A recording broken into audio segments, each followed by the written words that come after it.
और अब मैं आमंत्रित करना चाहूँगी कार्यक्रम को आगे बढ़ाने के लिए 2 शब्द आप सभी से साझा करने के लिए, स्वागत भाषण के लिए। जैसा मैंने पहले ही कहा, क्योंकि ये कल्पना, इस कार्यक्रम की कल्पना पिता तुल्य हमारे साथ सांसद महोदय श्री प्रभात झा जी मौजूद हैं। उनके आशीर्वाद के बिना ये पूर्ण नहीं हो पाता।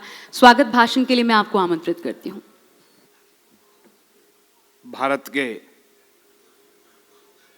रक्षा मंत्री और देश जिन्हें राजनेता के रूप में जानता है, उत्तर प्रदेश के मुख्यमंत्री रहे, भारत के गृह मंत्री थे, और सबसे बड़ी बात है, जिस अटल बिहारी वाजपेयी जी के नाम पर अटल मिथिला सम्मान का आयोजन किया गया है, उस अटल जी के क्षेत्र से, वैसे मूलतः राजनाथ जी उत्तर प्रदेश के ही हैं, लेकिन अटल जी के बाद वहां से लगातार लखनऊ से चुनकर आने वाले ऐसे मेरे बड़े भाई माननीय राजनाथ सिंह जी आज कार्यक्रम के मुख्य अतिथि हैं। मैं उनका स्वागत करता हूं। जिन्हें प्रत्यक्ष अप्रत्यक्ष आपने देखा होगा, नहीं देखा होगा, लेकिन आज प्रत्यक्ष देखेंगे। लेकिन इनको गीतों से आपने हमेशा सुना होगा।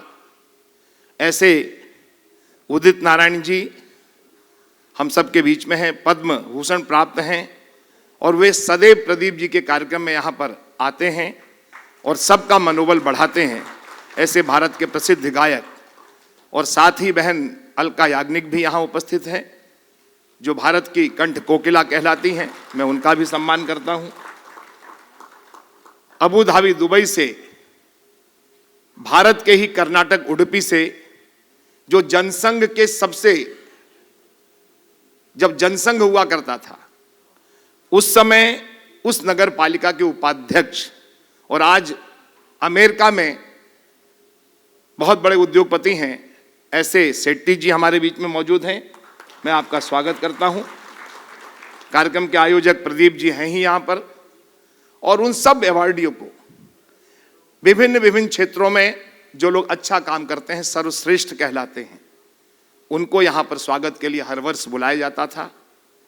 आज माननीय राजनाथ जी हैं, पिछली बार अरुण जी थे। ऐसे वर्षों से ये कार्यक्रम चल रहा है। मिथिला की एक परंपरा है, जो पाग पहनाया गया, वो पाग हमारे यहाँ सबसे बड़ा मुकुट माना जाता है।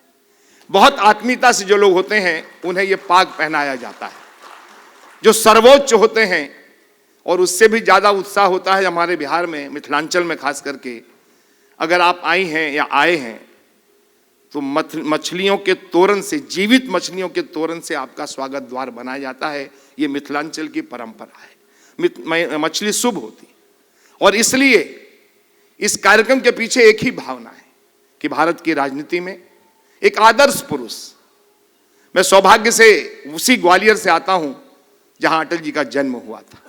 मैं उसी अखबार में संपादक था जिस अखबार के 1960 और 58 के बीच में अटल बिहारी वाजपेयी संपादक थे, स्वदेश में। और ये मेरा सौभाग्य कि मैं उनके साथ भी रहा। माननीय राजनाथ जी, मैं दिल्ली में जब आया था तो मुझे दिल्ली में अगर किसी ने स्थापित किया तो उस शख्स का नाम है माननीय राजनाथ सिंह जी। मैं आपका सहयोगी था यहाँ पर, और इसलिए हर जीवन में कोई ना कोई व्यक्ति आता है। तो यहाँ तय किया गया कि अटल जी के नाम से एक सम्मान समारोह शुरू हो, और उसकी शुरुआत एक युवा प्रदीप झा जी ने की, और मैं उनको बधाई देता हूँ। समाज में आज जो चीज कम हो रही है, अच्छे को अच्छा कहने का साहस होना चाहिए, और उस साहस में बहुत कमी आ रही है।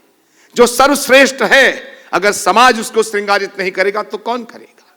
और सर्वश्रेष्ठ को श्रृंगारित करने का माध्यम जरूर बनना चाहिए, क्योंकि आने वाली पीढ़ी भी सर्वश्रेष्ठ की ओर बढ़े।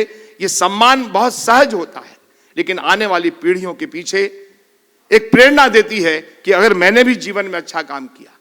और भारतीय राजनीति में अद्वितीय नेहरू जी के साथ जिन्होंने काम किया, और नेहरू जी ने जब चाइना वार के बाद 63 में पार्लियामेंट में अटल जी ने बोला था, तो नेहरू जी ने लॉबी में कहा था कि मैं इस लड़के का भविष्य देख रहा हूं, ये कभी न कभी भारत का सिरमौर बनेगा। ये वाक्य नेहरू जी के थे। और उस राजनीतिक परंपरा के लोग, अटल जी पिछले कल ही तो उनका पुण्यतिथि थी। और ऐसे अटल बिहारी जी के प्रेरणा मानकर जो प्रदीप जी ने किया है, हम सब लोग माननीय राजनाथ जी के पास गए। राजनाथ जी ने एक ही वाक्य कहा, अटल जी का है ना, मैं जरूर आऊंगा। और ये जो श्रद्धा है, ये भारत के विरोधियों का भी मन जीतने का सामर्थ्य जिस व्यक्तित्व में था, विरोधियों में भी। मैं सेंट्रल हॉल में सुनता था, लोग कहते थे काश हमारे पास एक अटल बिहारी होता। अन्य दल के लोग कहते थे अटल बिहारी भगवान की कृति थी, और वो कृति के माध्यम से आपके घर तक सम्मान के माध्यम से उन शिखर पुरुषों को, उन शिखर बहनों को हमने कोशिश की है। और इसी निमित्त आज माननीय राजनाथ जी अटल जी के रूप में, उनके प्रतिनिधि के रूप में, उनके साथ अटल जी मुख्यमंत्री थे, अटल जी हमारे राष्ट्रीय नेता थे, उस समय सांसद भी रहे जब मुख्यमंत्री थे आप। और इसलिए आपसे उपयुक्त व्यक्ति कोई हो नहीं सकता था। आपके कर कमलों से सभी का यहाँ पर सम्मान होगा। मैं सभी उपस्थित जनों का स्वागत करता हूँ। जय हिंद, जय भारत।